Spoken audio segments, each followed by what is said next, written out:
अस्सलामु अलैकुम वरहमतुल्लाह। नाजरीन, कुछ दिन पहले मैंने 7 सितंबर 1974 के कादियानियों के गैर मुस्लिम करार दिए जाने के कानून के मुतालिक आपसे गुफ्तगू की थी। अब इस आइन के पास करने के अंदर किन का रोल था, किन की कुर्बानी थी, उसके मुतालिक चंद बातें अर्ज कर दूं।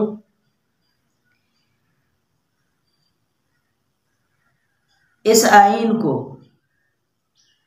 इस कानून को आइन का हिस्सा बनाने के अंदर उलमा इकराम का बहुत बड़ा किरदार है। 1974 के अंदर कौमी असम्बली के अंदर 14 दिन तक इस फैसले के मुतालिक बहस मुबाहिसा हुआ, डिबेट हुई, जिसके अंदर कादियानियों के उस वक़्त के सरकर्दा नुमाइंदे को भी बुलाया गया, जबकि वो पार्लियामेंट का हिस्सा नहीं थे। फिर भी उनको उनकी मौक़िफ़ रखने के लिए असम्बली के फ्लोर पर बुलाया गया और 14 दिन उसको दिए गए ताकि अगर उसके पास या उसके खिलाफ कोई गलत बात हो रही है तो वो उसका दिफा कर सके। लेकिन उन 14 दिनों के अंदर वो हर तरह से शिकस्त से दो चार होता रहा। अब ये जो इतना बड़ा कानून पास किया गया, इसके पीछे कौन था, इस पर कुर्बानी देने वाले कौन थे, और इस कानून को आइन के शिकों के अंदर लाने में किन का बड़ा किरदार था। तो मेरे मोहतरम सामाईन, ये उन सियासी उलमा का किरदार था, उस वक़्त के सियासी उलमा का किरदार था, जिन्होंने बिला तफरीक मसलक इस कानून के लिए, इस कानून को आइन का हिस्सा बनाने के लिए मुत्तहिद हुए और सब ने मिलकर जद्दोजहद की और इस अज़ीमुश्शान कामयाबी को वो हासिल कर सके। हम अक्सर सुनते रहते हैं, हमारे माशरे में आम है कि मौलवी का सियासत से क्या काम। मौलवी का काम मस्जिद में नमाज पढ़ाना, मकतब में तुलबा को तदरीस देना, तालीम देना, कुरान पढ़ाना, यह है मौलवी का काम, यानी आलिम का काम।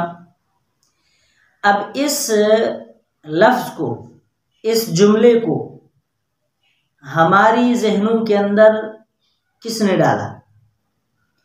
जब सन 1974 को 7 सितंबर का दिन आया और ये कामयाबी मुसलमानों को मिली, उसके बाद कादियानियों ने एक अपने अंदाज के साथ, अपने तरीके के साथ, उन्होंने अवाम के अंदर ये बात आम करना शुरू कर दी कि मौलवी का सियासत से क्या काम। क्यों?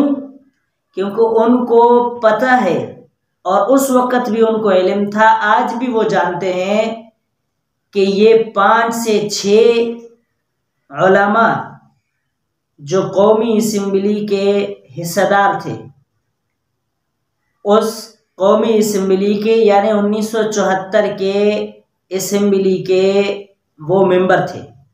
इन 5 से 6 उलमा ने इतना बड़ा काम किया कि गैर मुस्लिम इनको करार दिलवाया।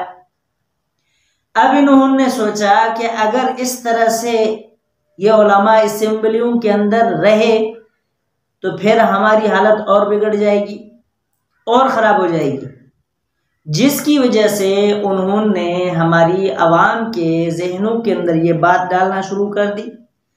सोशल मीडिया के ज़रिए से, प्रिंट मीडिया के ज़रिए से, इलेक्ट्रॉनिक मीडिया के ज़रिए से, अपने बयानों के ज़रिए से, तकरीरों के ज़रिए से कि उलमा का सियासत में क्या काम, सियासत तो गंदों का काम है, सियासत बुरों का काम है, उलमा रहे साफ शफाफ लोग, पाक दामन लोग। तो इनका इस गंद के अंदर आने की क्या ज़रूरत थी?